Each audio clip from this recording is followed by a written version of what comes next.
So, I guess you're perceived as the front-runner for the Republican nomination for governor in 2010.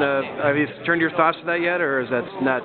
Well, we're really focused, first and foremost, we're focused on getting through April 1st, and we're very pleased with having nearly 60% of the vote in, of all places, Milwaukee County, which I think is pretty good for anybody, let alone a conservative.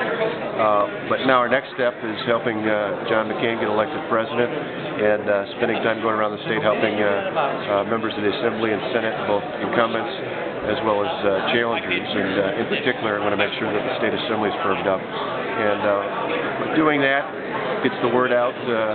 Certainly I think it opens the door for us making a positive change in 2010. When do you think you do start to turn over think about that campaign in 2010, and do you think Governor Doyle, if he does run again, is going to be vulnerable? Absolutely. In terms of what the time is, I don't know what's magical. A lot of that will depend on the reaction of the voters out there, but I think you look at all the broken promises and all the failed slogans of this governor, and the fact that on the largest single issue out there, jobs, on the economy here in the state of Wisconsin, we've seen next to nothing from this governor, and we need somebody who's going to lead the state forward, put people back to work again, and that's why I'm going to help members of the Assembly and the Senate who are running, and help those candidates that are willing to push a pro-growth, pro-job agenda that talks about lowering cost of government, lowering taxes, lowering regulation, lowering the burden of litigation.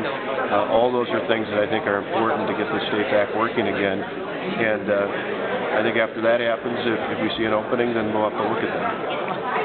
You mentioned the McCain race. What do you think is the key for him to carry Wisconsin this year? Again, I think for him, the economy is a huge issue. I was impressed a month or so back when he came to Bucyrus International, one of the few companies in Wisconsin that's growing not only in the state but growing globally. And instead of pontificating, instead of holding a big rally and telling everybody what they should think, John McCain actually listened to the people who employ people in Wisconsin.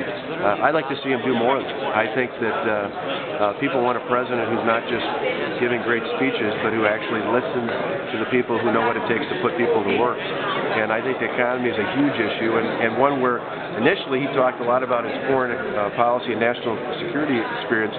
I think this is a guy who's got more experience than either Senator Obama and Senator Clinton in terms of listening to the people who put people to work. How much